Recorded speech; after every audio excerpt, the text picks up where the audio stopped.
আসসালামু আলাইকুম। আজকে আমরা মুনাফা সংক্রান্ত আরেকটি সমস্যার সমাধান করতে যাচ্ছি।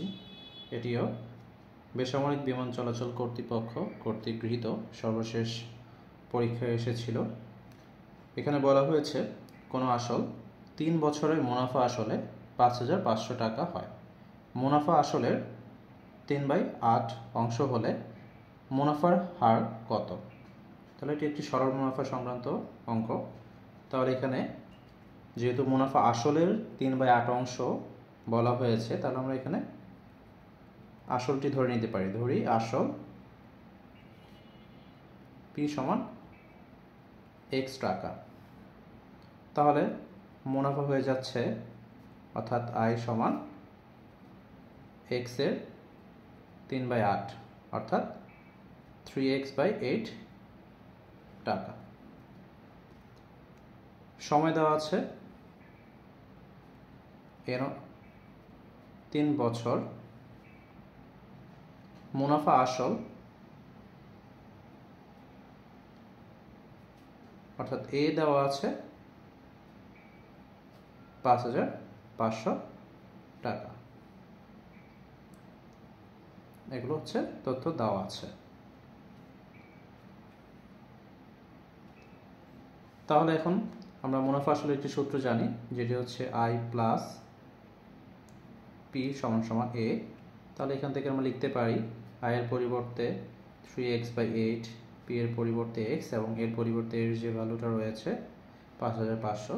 তাহলে এখান থেকে সমাধান করে আমরা খুব সহজে xটা নির্ণয় করতে পারি। তাহলে এখানে হয়ে যাচ্ছে 3x প্লাস 8x, আর এখানে হচ্ছে 5,500। তাহলে এখানে হচ্ছে 11x ইকুয়াল টু 5,500 ইন্টু 8, অর্থাৎ x ইকুয়াল টু হচ্ছে 5,500 ইন্টু 8, আর 11 হচ্ছে ডিভাইড হচ্ছে। তাহলে এখানে হচ্ছে 500, তাহলে 5 × 55, আর 2টা শূন্য থাকছে। তাহলে এখানে হচ্ছে 4,000, অর্থাৎ x হচ্ছে 4,000। তাহলে আসল পেয়ে গেলাম এখানে আমরা P সমান সমান 4,000 টাকা। তাহলে আমাদের তো মূলত নির্ণয় করতে হবে মুনাফার হার, অর্থাৎ R এর ভ্যালু।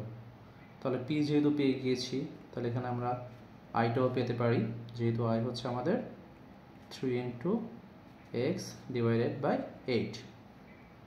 তাহলে এখানে হয়ে যাচ্ছে 1,500 টাকা।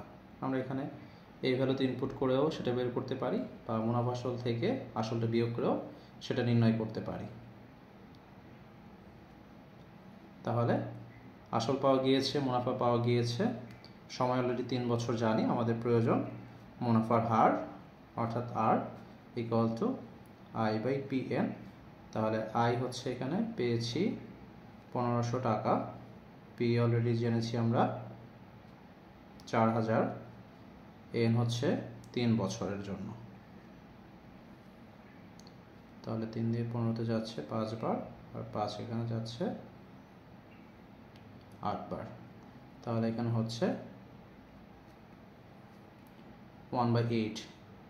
তাহলে এটাকে শতকরায় যেহেতু প্রকাশ করতে হবে, 100% দিয়ে গুণ করতে পারি আমরা। তাহলে 8 দিয়ে 100-তে গুণ করলে হয় 12.5, অর্থাৎ এখানে মুনাফার হার হচ্ছে 12.5%, যেটা উত্তর ক্ষয়ে রয়েছে। ধন্যবাদ সবাইকে।